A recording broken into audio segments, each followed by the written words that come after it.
Welcome to ప్రజా television news bulletin ముందుగా headlines. We want faculty అంటూ నిరసనకు దిగిన గురుకుల విద్యార్థినులు.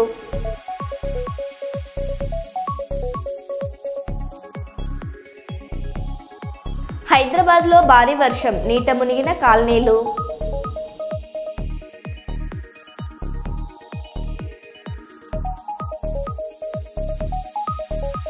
ఋషికేశ్లో వరదలు, మహాశివుడి విగ్రహాన్ని తాకిన గంగా నది.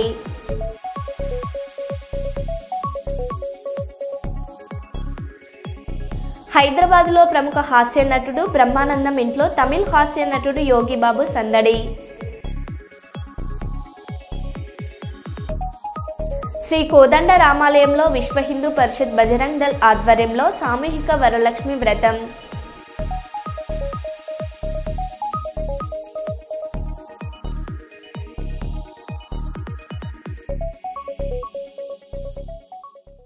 ఇక వివరాల్లోకి వెళ్తే, పెద్దపల్లి జిల్లా కలెక్టర్ కోయ శ్రీహర్ష శుక్రవారం రామగుండం ప్రాంతంలో విస్తృతంగా పర్యటించారు.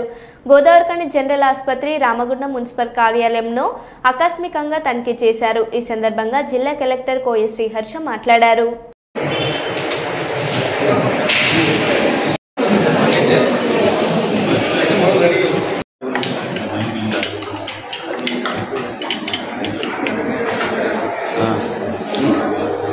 डिस्टर्बेंस है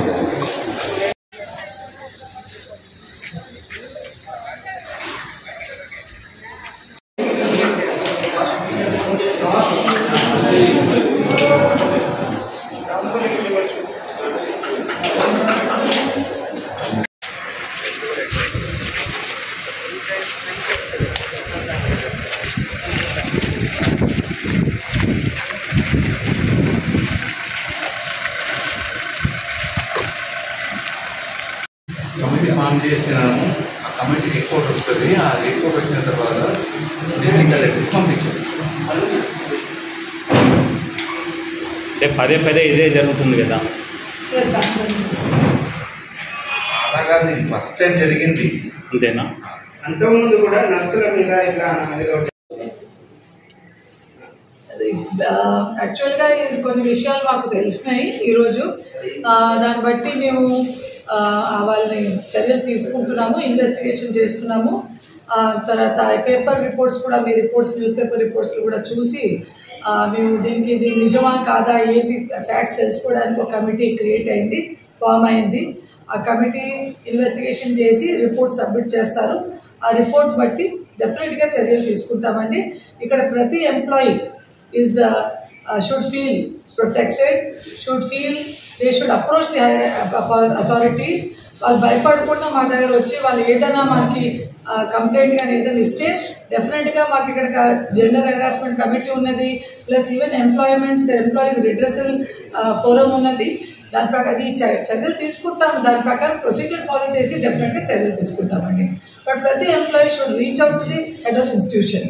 అది వాళ్ళు మా దగ్గర ఏమీ ఫిజికల్గా కూడా కూడా రిటర్న్ కంప్లైంట్ రాలేదు కాబట్టి మేము ఇప్పటివరకు మేము జస్ట్ హియరింగ్ వెదర్ ఫాల్స్ అది కరెక్టా కాదా అనేది తెలుసుకోవడానికి ఈరోజు కమిటీ ఫామ్ చేశాము. అండ్ ఈ కమిటీ రిపోర్ట్ బట్టి డెఫినెట్గా చర్యలు తీసుకుంటాం. Thank you. ఈ సామూహిక వరలక్ష్మి వ్రతంలో గౌడ మహిళలు పాల్గొని అమ్మవారికి భక్తి శ్రద్ధలతో ఆలయ పూజారి దత్తాత్రేయ మంత్రోచ్చరణల నడుమ వ్రతాన్ని నిర్వహించారు. ఈ సందర్భంగా ఆలయ కమిటీ నాయకులు, మహిళలు మాట్లాడారు.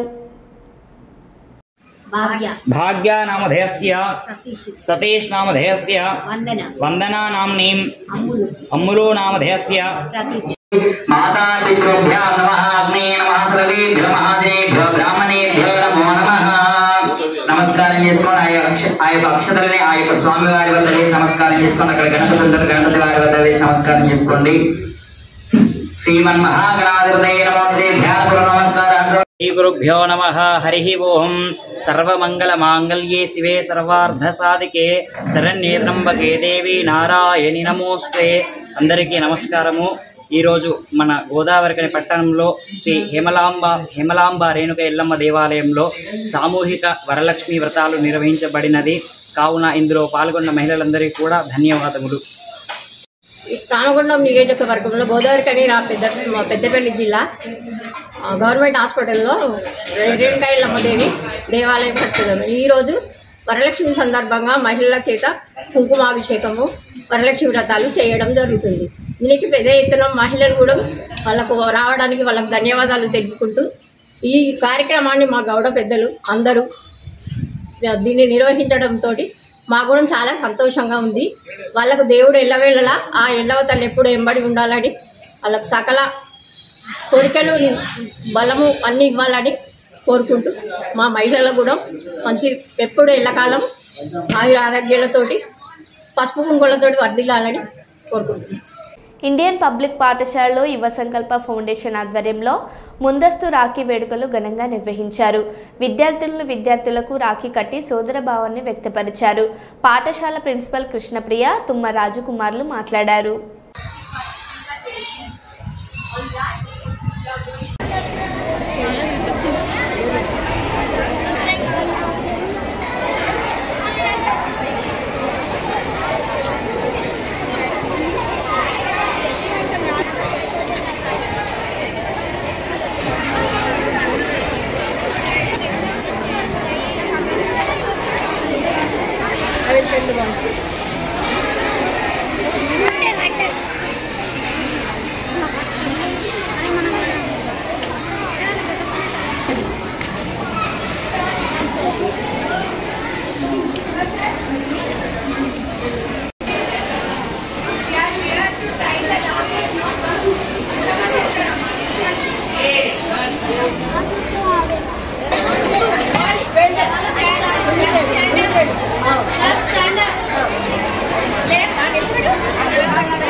దసరా ఉంటుంది మేడం. ఫస్ట్ చేసుకుంటారు, సెకండ్ వచ్చింది కాబట్టి అలా అర్థమైంది. మంచిగా చూసుకోవాలి ఓకేనా సిస్టర్.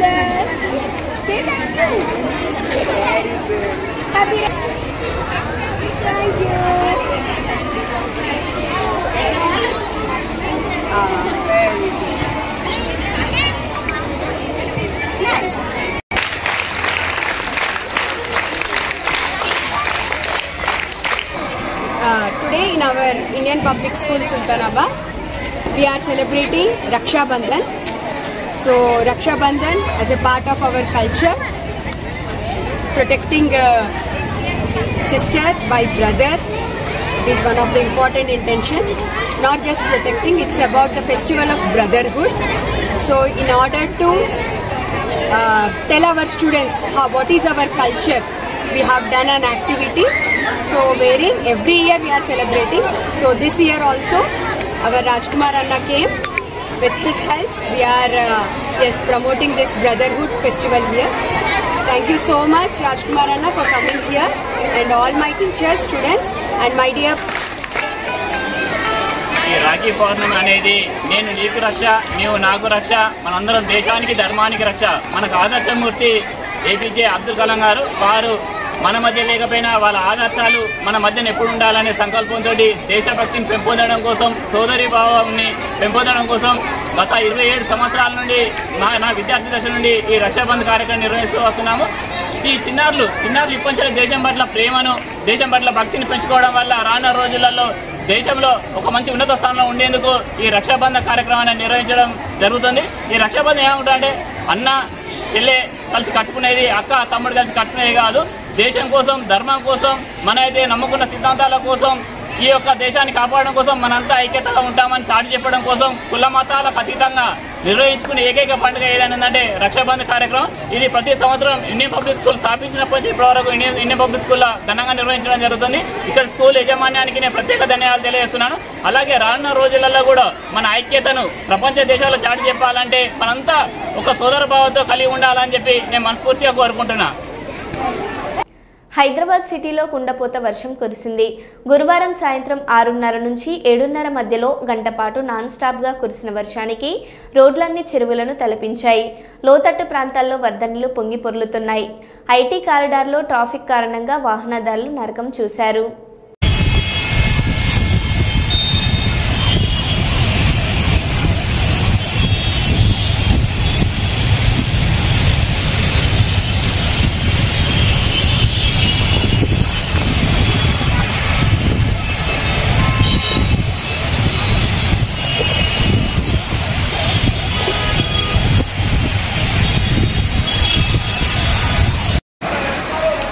కొట్టుకపోయింది బండి, ఇలాంటి బండి పోయింది.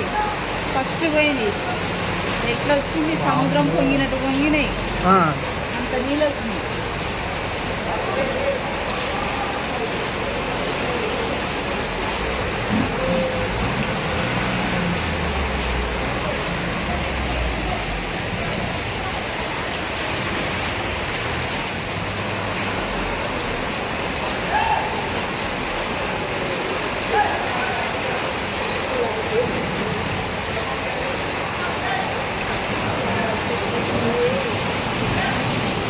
కర్నూలు నగరంలోని 4వ పట్టణ పోలీస్ స్టేషన్ పరిధిలోని వ్యభిచార గృహాలపై దాడులు నిర్వహించిన 4వ పట్టణ సిఐ బివి విక్రమసింహ మరియు సిబ్బందితో కలిసి వ్యభిచార స్థావరాలపై దాడులు 8 మంది మగవాళ్లు 5 మంది ఆడవాళ్లను మొత్తం 13 మందిని అదుపులోకి తీసుకుని వారిని అరెస్ట్ చేశారు.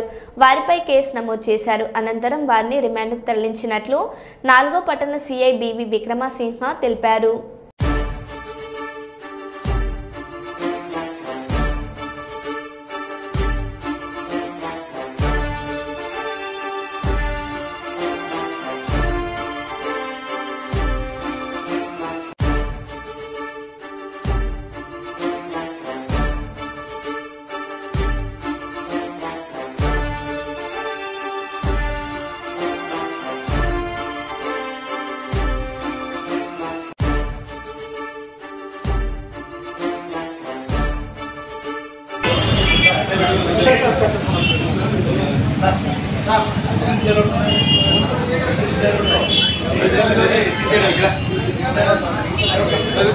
చెప్పులు అంటాను, చెప్పులు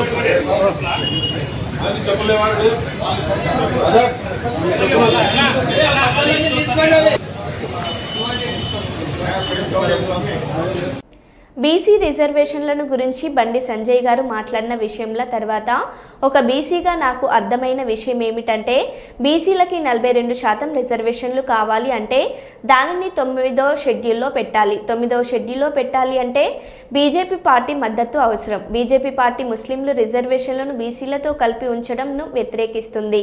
బీసీలకు 42% రిజర్వేషన్లు దక్కాలి అంటే కాంగ్రెస్ బీసీ జాబితా నుండి ముస్లింలను తొలగించాలి. బీసీ 42% రిజర్వేషన్ల మీద కాంగ్రెస్ తీసుకునే నిర్ణయం మీద అవి 9వ షెడ్యూల్లో చేరాలా, అమలు కావాలా వద్దా అనే నిర్ణయం ఉంటుంది. రిజర్వేషన్లకు భారతీయ జనతా పార్టీ వ్యతిరేకం కాదు.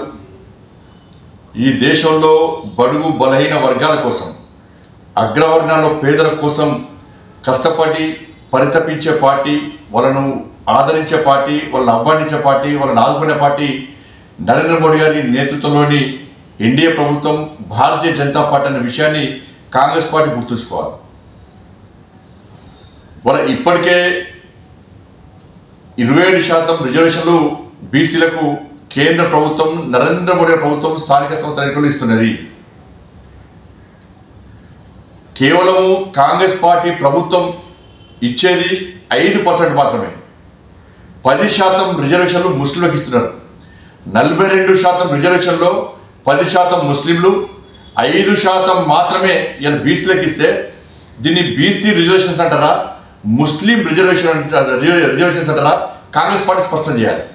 మీరు ఎన్నికల ముందు కామారెడ్డిలో జరిగిన బహిరంగ సభలో రాహుల్ గాంధీ గారి సమక్షంలో మీరు ప్రకటించిన బీసీ డిక్లరేషన్లో 10% ముస్లింలకు ఇస్తామని చెప్పి మీరు స్పష్టం చేసినారా? ఇవాళ మీరు ఇస్తానది బీసీ రిజర్వేషన్స్.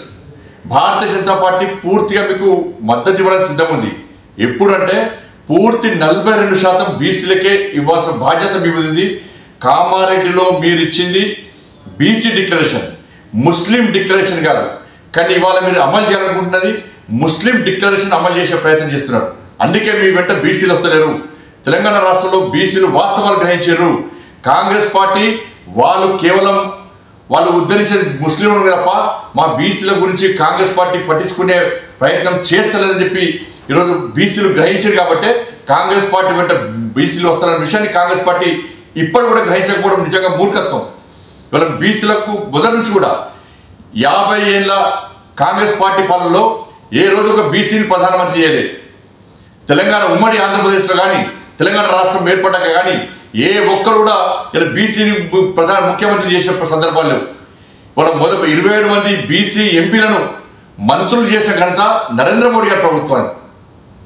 వాళ్ళు అనేక మంది భారతీయ జనతా పార్టీ నాయకులకు, బీసీ నాయకులకు ఎంపీ టికెట్ ఇచ్చే ఘనత ఇలా. నిజామాబాద్ జిల్లా కేంద్రంలోని పోస్ట్ ఆఫీస్లో మహాలక్ష్మి పథకం కింద 2500 జమ చేస్తున్నారంటూ పుకార్లు. ఇండియన్ పోస్ట్ పేమెంట్ బ్యాంక్లో అకౌంట్ ఉంటేనే వస్తుందని వదంతులు రావడంతో ఆధార్ కార్డులు పట్టుకుని పోస్టాఫీస్ ముందు బారులు తీరిన మహిళలు. ఈ క్రమంలో తోపుడులాట చోటు చేసుకొని దారుణంగా కొట్టుకున్న మహిళలు.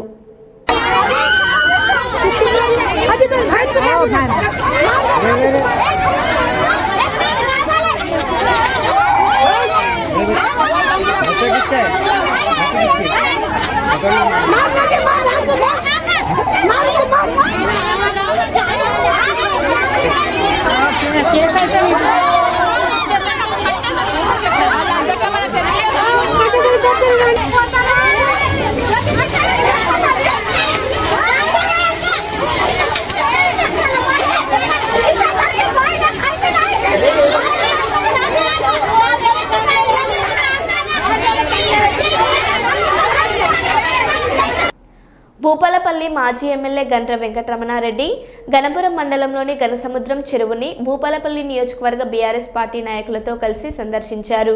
ఈ సందర్భంగా వారు మాట్లాడారు. ఎప్పుడైనా ప్రెషర్ ఉంటేనే వాటర్ వస్తాయి.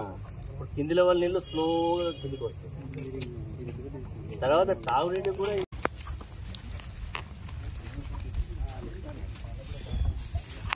గన్పూర్ మండలంలో ఉండేటువంటి ఘనసముద్రం చెరువు ప్రాంగణంలో ఉన్నాం. ఇది ఇప్పుడు కాకతీయులు కట్టినటువంటి పెద్ద చెరువు ఇది. దీన్ని రైతులు ఇక్కడ ప్రతి సంవత్సరం కూడా 2 పంటలు వేసుకోవడం జరుగుతున్నది. కానీ ఈ సంవత్సరం వర్షాలు ఆశించినటువంటి స్థాయిలో లేవు. ఇప్పటికే దాదాపు 30 ఫీట్లు ఫుల్ లెవెల్ ఉండేటువంటి ఈ చెరువు ఇప్పటికే 14 ఫీట్ల చిల్లరే ఉన్నది. అంటే కింది వాటర్ డెడ్ స్టోరేజ్, మిగతా మొత్తం కూడా మీద ఉన్నటువంటి వాటరే ఎక్కువ ఉంటుంది. కాబట్టి ఇట్లాంటి పరిస్థితులు ఉంటాయని చెప్పి మరి ఆనాటి ప్రభుత్వం, కేసీఆర్ గారి నాయకత్వంలో ఉండేటువంటి ప్రభుత్వం దేవాదుల నుంచి రామప్ప నుంచి గ్రావిటీ కెనాల్ ద్వారా మరి ఘన సముద్రానికి నీళ్లు తీసుకురావాలని చెప్పి నిధులు కూడా కేటాయించి టెండర్లు కూడా పిలవడం జరిగింది. ప్రభుత్వం యొక్క అసమర్థత వల్ల, చాతగాంతనం వల్ల ఇప్పటివరకు కూడా పనులు నోసుకోలేకపోవడం జరుగుతున్నది. కాబట్టి సరే వర్క్ విషయంలో తర్వాత జరిగిన ఇప్పుడు రామప్ప నుంచి డైరెక్ట్గా గన్పూర్కు నీళ్లు తీసుకురావాలి. ఎందుకంటే నీళ్లు లేకపోతే ఇక్కడ వేసినటువంటి పంట పొలాలు నాట్లేసినటువంటి రైతుల్లో ఆందోళన కనబడుతూ ఉన్నాయి. కేవలం డైరెక్ట్గా 5,000 ఎకరాలు ఉన్నా ఇండైరెక్ట్గా ఇంకొక 5,000, మరి అదేవిధంగా మోరంచర్ నుంచి కూడా దాదాపు 5 నుంచి 10,000 ఎకరాలు ఇండైరెక్ట్గా కూడా పంట పడుతుంది. ఇంట్లో నీళ్ళు ఉంటేనే మోరంచల నీళ్ళు ఉంటాయి. కాబట్టి ప్రభుత్వం తక్షణమే రామప్ప నుంచి ఈ చెరువులోకి నీళ్లు తీసుకురావాలని చెప్పి రైతుల పక్షాన డిమాండ్ చేస్తున్నాం. ఎందుకంటే రైతులు ఇప్పటికే నాకు చాలామంది ఫోన్ చేస్తున్నారు, మా పంటలు పండుతాయా లేదా, కాలం చూస్తున్నాం ఎట్లా ఉన్నదని చెప్పి అనుమానం వ్యక్తం చేస్తున్నారు. కాబట్టి ప్రభుత్వం తక్షణమే దీని మీద దృష్టి పెట్టాలి. ఇరిగేషన్ శాఖ అధికారులు, జిల్లా కలెక్టర్ గారు దీని మీద దృష్టి పెట్టి తక్షణమే నీళ్లు నింపాల్సిందిగా రైతుల పక్షాన ఈ ప్రభుత్వాన్ని డిమాండ్ చేస్తుంది. ఎస్సీలను శ్మశానంలోకి అనుమతించాలి. కర్నూలు మండలం బీతాండ్రపాడు గ్రామంలో సర్వే నెంబర్ 56 నందు 2 ఎకరాల భూమి బ్రిటిష్ కాలం నాడే ఎస్సీల శ్మశాన వాటికకు మంజూరు చేశారు. అయితే నాటి నుండి నేటి వరకు మరణించిన ఎస్సీలను అక్కడే సమాధి చేస్తున్నారు. అయితే ఎస్సీలు రాకూడదని కొందరు బీసీలు ఎస్సీలను అడ్డుకొని అడ్డుకట్ట వేసేందుకు నిర్మాణాలు చేపడుతున్నారు. ఈ విషయాన్ని కొడుమూరు శాసనసభ్యులు బొగ్గుల దస్తగిరిని కలిసి వినతి పత్రం అందజేశారు. ఈ సమస్యను కేడీసీసీ బ్యాంక్ చైర్మన్ దృష్టికి తీసుకెళ్లేందుకు మాజీ ఎంపీటీసీ మాదన్న, సర్పంచ్ జయన్న, ఎంఆర్పీఎస్ నాయకులు పేరపోగు పెద్ద లక్ష్మణలు సిద్ధమయ్యారు.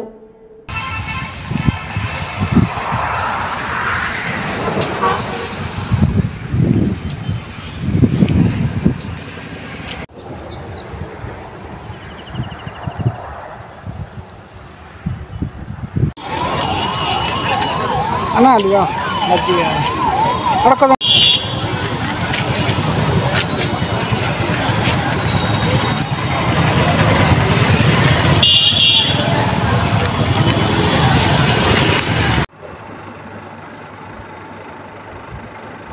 అన్నా మాదన్న ముందుకు రా.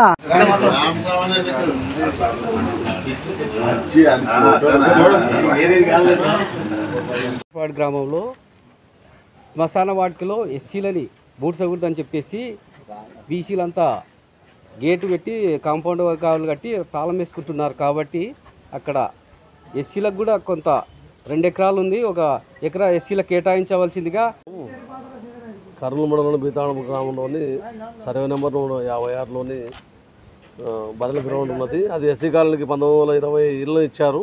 ఆర్ఎస్ ప్రకారంగా మరి బ్రిటిష్ కాలంలో మనకు అది గ్రామానికి అంతా ఇచ్చారు. ఈరోజు కేవలం బీసీలు మాత్రం మాకే ఇచ్చినారు హిందూ శ్మశాన వాటిక అని చెప్పి దాంట్లో మాలామాదిగల్ని పెట్టొద్దని కూడా వాళ్ళు గేటు కట్టుకొని దాన్ని నిర్బంధించడానికి ప్లాన్ చేస్తారు. కర్నూలు మండలము బీతాండ్రపాడు గ్రామంలో శ్మశాన వాటిక సమస్య ఏర్పడింది. దీనికి ఎవరు శత్రువులు కాదు, కులాలకు మతాలకి అందరికీ శ్మశాన వాటిక కావాలి. దీనికోసం మేము ఎమ్మెల్యే గారిని కలవడం జరిగినది. మళ్ళీ సాయంకాలం కూడా వీలైతే విష్ణువర్ధన్ రెడ్డి గారిని కూడా కలుస్తాము. ఇక్కడ మంగళగిరి పోలీస్ కాలనీ, సికామణి నగరు, అలాగే బీసీ కాలనీ, కింద ఎస్సీ కాలనీ అందరూ సమానమే. ఇందులో ఎవరు ఏ కులము ఏ మతము అనేది తేడా లేదు. అందరికీ శ్మశాన వాటిక అవసరం. అందుకోసమే మేము ఉన్న శ్మశాన వాటికని కొత్త వాళ్ళు ఎంతోమంది చేరి ఉన్నారు, వాళ్ళ కోసం బీతాండ్రపాడు మంగళగిరి కాలనీ. నా పేరు కృష్ణ. ఇక మనం ఇక్కడ 30 సంవత్సరాల నుంచి మంగళగిరి దగ్గర జీవనం ఉంటున్నాం. అక్కడ వాళ్ళకి మంగళగిరి కాలనీ, శ్రీకామన్నారు, పోలీస్ కాలనీ వాళ్ళ ఇక్కడే స్థలం ఇవ్వాలని ఈ శ్మశాన వాటికలో. అది గవర్నమెంట్ భూమి. వీళ్ళు మా భూమి అని జనాల్ని దాపరం చేయని వెంటనే బూడిసరికి వెంటనే మళ్ళీ వేసి వాళ్ళు బీసీలు బెదిరించి ఇచ్చేస్తున్నారు. కంపల్సరీ మాకు కలెక్టర్ గారు కూడా కలిసి అర్జీ ఇచ్చినాము, ఎమ్మెల్యే గారు కూడా ఇచ్చినాము. దానిపైన చర్య తీసుకొని ఎస్సీలకు సగం కేటాయించాలని కోరుతున్నాం. రాముడు, మంగళగిరి కాలనీ, బీతాండ్రపాడు. శ్మశాన వాటిక గురించి మాట్లాడడం కోసం వచ్చాము. ఎమ్మెల్యే దగ్గరికి అర్జీ ఇవ్వడానికి వచ్చాము. శ్మశాన వాటికలో ఎస్టీ వాళ్ళని పెట్టనివ్వకుండా వాళ్ళు మాకు అబ్జెక్షన్ చేస్తూ ఉన్నారు. బీసీ వాళ్ళు అబ్జెక్షన్ చేస్తే ఇప్పుడు మేము కొత్త వాళ్ళం, మేము వచ్చి 32 సంవత్సరాలు అవుతుంది. 32 సంవత్సరాల నుండి ఎస్సీ వాళ్ళని ఏదో ఎస్సీ కాలనీలో ఏదో బీతాండ్రపాడు గ్రామంలోని ఎస్సీలు బీసీలు బీతాండ్రపాడు గ్రామంలోని పూర్వం నుండి ఎస్సీలు బీసీలు మా నాయన మా జీవబల కాలం బీసీల వాళ్ళ జీవబల కాలం కాబట్టి ఐకమత్యం ఉండి ఒకటే సమాజంలో అంత్యక్రియలు జరుపుకునేవాళ్ళు. ఇప్పుడు ప్రజెంట్గా ఉన్నవాళ్ళు బీసీలు కొంతమంది ఎస్సీ వాళ్ళకి లేదని తెలపరిచి మీరు ఇక్కడ పూడ్చబడ్డని అంత్యక్రియలు చేయొద్దని మాకు ఇన్ఫర్మేషన్ ఇస్తున్నారు. కాబట్టి ఇక్కడ ఉన్న ఎస్సీ వాళ్ళు ఎక్కడ పెట్టుకోవాలని వాళ్ళు చూపించాలా కోరుతున్నాము. కాబట్టి వాళ్ళు ఏమంటున్నారంటే మీకు ఇక్కడ సమాధానం లేదు, మీరు ఎక్కడైనా వేరే చోట చూసుకోమని చెప్పినందుకు మేము ఎమ్మెల్యే గారికి రెఫర్ చేసినాము. ఆయన ప్రభుత్వాధికారులను దృష్టిలో పెట్టుకొని రెడ్డికిగా కేడీ చైర్మన్ గారికి రెఫర్ చేస్తాము. త్వరలో దానికి ఎస్సీలకి బీసీలకి సరిసమానంగా వాటా చేయవలసిందిగా కోరుచున్నాం బీతాంబరం ప్రజల తరఫున. కాంగ్రెస్ మాజీ ఎమ్మెల్యే జీవన్ రెడ్డి అనుచరుడు గంగారెడ్డి హత్య మరవక ముందే జిల్లాలో మరో దారుణ హత్య. జగిత్యాల జిల్లా కొడిమేల మండలం నాచుపల్లి గ్రామానికి చెందిన కాంగ్రెస్ పార్టీ నాయకుడు సింగిల్ విండో చైర్మన్ రాజనరసింగారావు తల్లి ప్రేమలతలను హత్య చేసిన దుండుగలు. బండరాయితో తలపై కొట్టి చేసి హత్య చేసి మృతదేహాన్ని బావిలో పడేసిన దుండుగలు. కాంగ్రెస్ ఎమ్మెల్యే మేడిపల్లి సత్యంకి ప్రధాన అనుచరుడుగా ఉన్న రాజనరసింగ ఘటనకు సంబంధించి పూర్తి వివరాలు ఇంకా తెలియాల్సి ఉంది. తీసుకుపోయినాక చూడుతుంది మాకు మేము ఏం చెప్తాం మళ్ళీ పోయాడా ప్రయాణిస్తలేరు తెలియదు.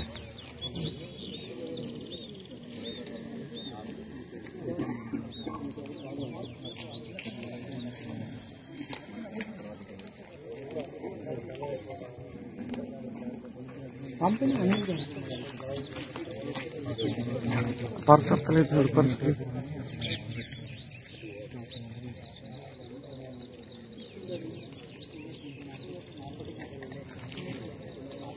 ఉదయం 8 గంటలకు కొడిమేల మండలం నాచుపల్లి గ్రామంలో Meneni Premalatha 70 years old age ఆమె చనిపోయిందని వాళ్ళ కోడలు మేనేని స్వర్ణలత వచ్చి కంప్లైంట్ చేయగా అటు ఇన్ఫర్మేషన్ ప్రకారం ఇక్కడికి వచ్చినాము. ఇక్కడికి వచ్చి చూడగా దీంట్లో మేనేని ప్రేమలతని ఎవరో గుర్తు తెలియని వ్యక్తులు రాత్రి సమయంలో కొట్టి ఈడ్చుకెళ్లి బావిలో పడవేసినట్టు అవపడుతున్నది. దీంట్లో ఫర్దర్గా ఎంక్వైరీ నడుస్తున్నది.